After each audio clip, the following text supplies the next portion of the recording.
Good morning, students. Myself, Professor Uday Patel. We already study about buck converter and boost converter. Today we study about buck boost converter. Okay.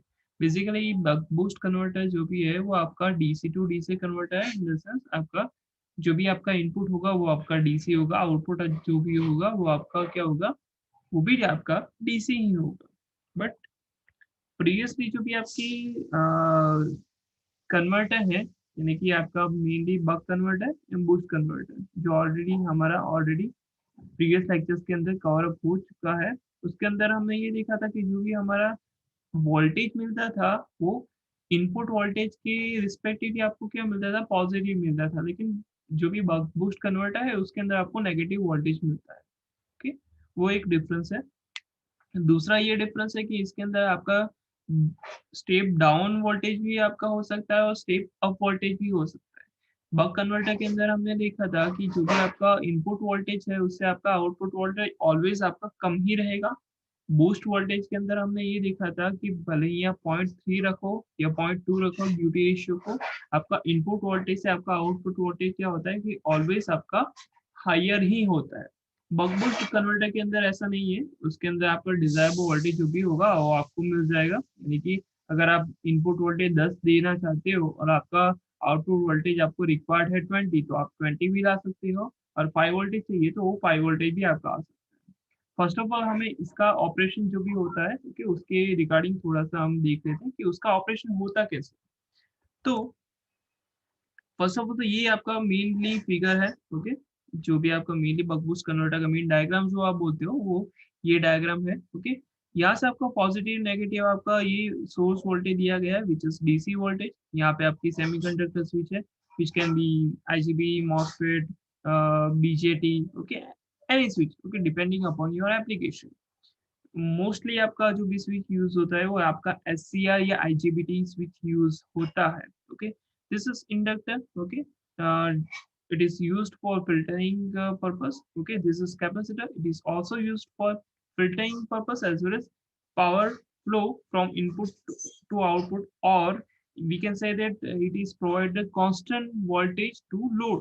Okay, and this is a resistor, okay, which can be R resistor, RL resistor, RLC resistor, okay, sorry, R load, RL load, or RLC load. Okay, you can put any load in this circuit. Okay, for the understanding purpose we only consider here resistive load. So first of all हम क्या करेंगे कि यहाँ से जो भी आपका first mode है कि जहाँ पे आपका स्विच क्लोज कंडीशन में होता है उसको हम कंसीडर करते हैं. तो आपका करंट कहाँ से फ्लो होगा, स्विच थ्रू, आपका इंडक्टर के थ्रू आपका अगेन यहाँ पे सोर्स तक आपका करंट पहुंच जाएगा. ओके, यानी आप ये बोल सकते हो कि जो भी आपका क्लोज लूप पाथ जो भी आपका होता है तो उसके अंदर आपका इंडक्टर के अंदर आपका एनर्जी क्या होगा, स्टोर होगा. ओके, सो ये फर्स्ट मोड है. तो फर्स्ट मोड के अंदर हम देख लेते हैं कि Vs जो भी वोल्टेज है वो डायरेक्टली उसका वोल्टेज कहाँ पे आपको मिलेगा, Vs जो नहीं यानी कि सप्लाई वोल्टेज वो डायरेक्टली आपको इंडक्टर के अक्रॉस में आपको मिलेगा और कहीं पे आपको नहीं मिलेगा क्योंकि स्विच तो आपका क्लोज है. तो उसके लिए जो भी आपका वोल्टेज ड्रॉप होता है स्विच के अक्रॉस का वोल्टेज ड्रॉप वो यहाँ पे आपको जीरो मिलेगा. सो बचेगा क्या, सिर्फ इंडक्टर. ओके, और यहाँ अगर किसी को ऐसा लग रहा है कि ये तो आपका मेन जंक्शन है, ओके, तो यहाँ से आपका करंट आगे भी तो फ्लो होना चाहिए. तो हाँ, फ्लो होगा ना, लेकिन यहाँ पे आपका डायोड है तो यहाँ पे आपका कैथोड के साइड से आपका करंट अगर फ्लो होता है तो ये आपका क्या हो जाएगा, ऑफ हो जाएगा ना.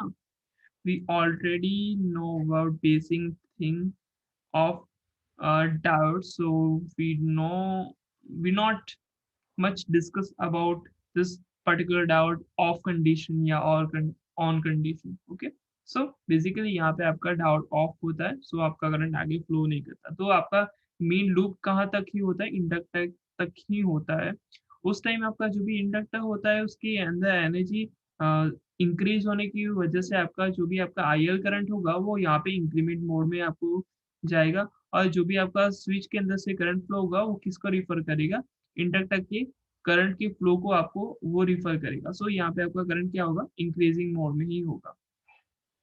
अब बात करते हैं कि सेकंड मोड के अंदर, ऑलवेज हमारा क्या होता है कि जो भी आपका सेकंड मोड होता है उसके अंदर आपका स्विच ऑफ हो जाता है और डायोड ऑन हो जाता है। ओके, सो यहाँ पे आपका सेकंड मोड के लिए हम दूसरा ब्लैक कलर का कलर कोड लेते हैं। Okay, we already know that we already discuss about buck converter and boost converter.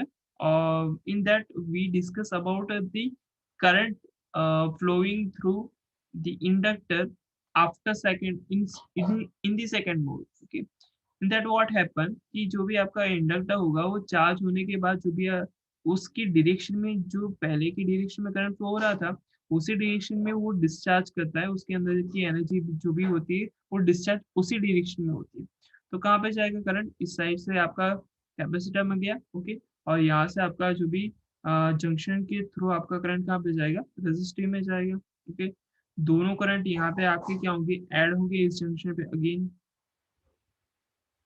और यहाँ से आपका करंट कहाँ पे फ्लो होगा, डायोड के अंदर से फ्लो होगा। ओके, और ये यहाँ पे आपका इंडक्टर में वापस से वो क्लोज लूप पाथ उसने बना दिया। ओके, सो इसके अंदर हम जो भी मेनली वीएल जो भी आपका है, ओके, तो वो आप देख सकते हो यहाँ पे कि पहले जो भी आपका वोल्टेज का मेनली मिलता था, ओके, वोल्टेज जो भी आपको वीएल मिलता था उसके कंपेरेटिवली यहाँ पे आपकी पोलैरिटी चेंज हो गई है। सो आपका यहाँ पे जो भी मेनली वोल्टेज होगा वो माइनस ऑफ वी जीरो जितना आपको मिलेगा। ओके, सो वेवफॉर्म के थ्रू ये आपका प्रूफ हो रहा है। ओके, दूसरा है कि आपका आईएल करंट, आईएल करंट यहाँ पे क्या हो रहा है कि धीरे धीरे डिक्रीज हो रहा है। ओके, आप यहाँ पे देख सकते हो। ओके, डिक्रीज क्यों हो रहा है भाई, कि यहाँ पे आपका इंडक्टर के अंदर से जो भी आपका एनर्जी है, ओके, वो किसी को वो दे रहा है। ओके, वहां से आपकी एनर्जी किसी को डिस्ट्रीब्यूट हो रही है। किसको डिस्ट्रीब्यूट हो रही है, वो कैपेसिटर को हो रही है as well as resistive load को हो रही है।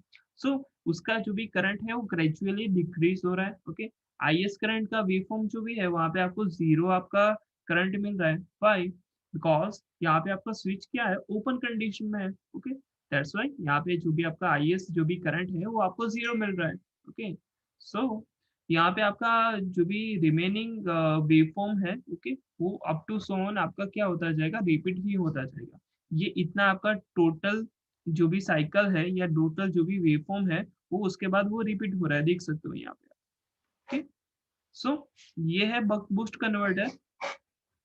अब किसी किसी को ये लग रहा होगा कि कैपेसिटर के अंदर आपका एनर्जी स्टोर होगा तो वो क्या करेगा कि अगेन अगर मान लो कि यहाँ पे आपका पॉजिटिव है, यहाँ पे आपका नेगेटिव है, which is we generally know about that कि करंट जो भी आपका फ्लो होता है पॉजिटिव टू नेगेटिव होता है। ओके, सो यहाँ पे आपका पॉजिटिव टू नेगेटिव आपका जो भी पोलैरिटी है वो सेट हो गया। ओके, उसके बाद क्या होगा कि जब फर्स्ट मोड अगेन रिपीट होगा तो कैपेसिटर के अंदर से जो भी आपका एनर्जी होगा वो किस तरह आपका डिस्ट्रीब्यूट होगा, इसी तरह आपका डिस्ट्रीब्यूट होगा, देख सकते हो यहाँ पे।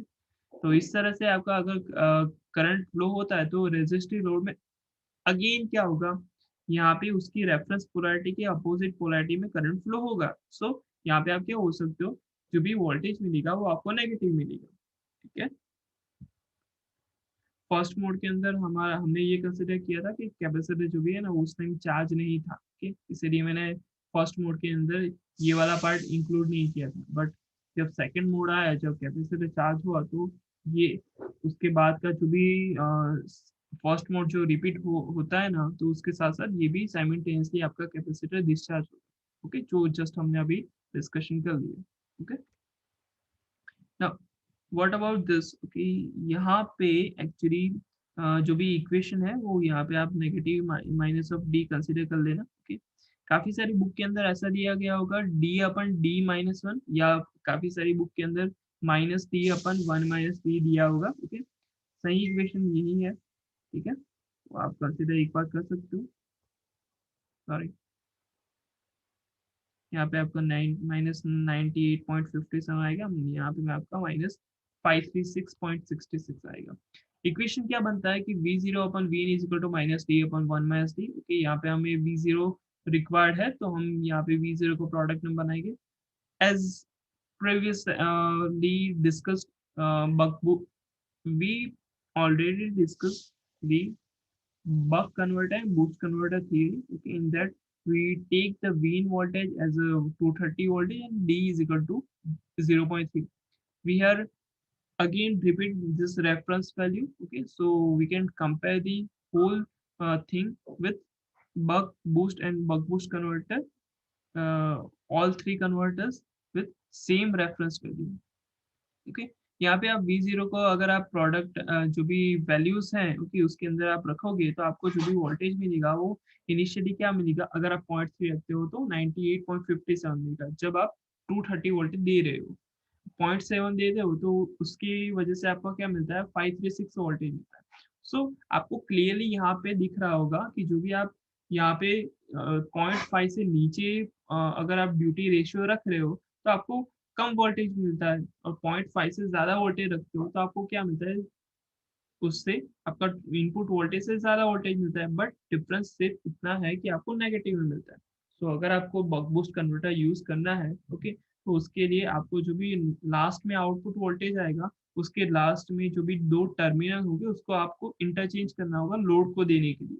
सो आपको डायरेक्टली क्या वोल्टेज मिलेगा, पॉजिटिव वोल्टेज मिल जाएगा। ओके, तो ये था buck boost converter. Okay, thank you so much.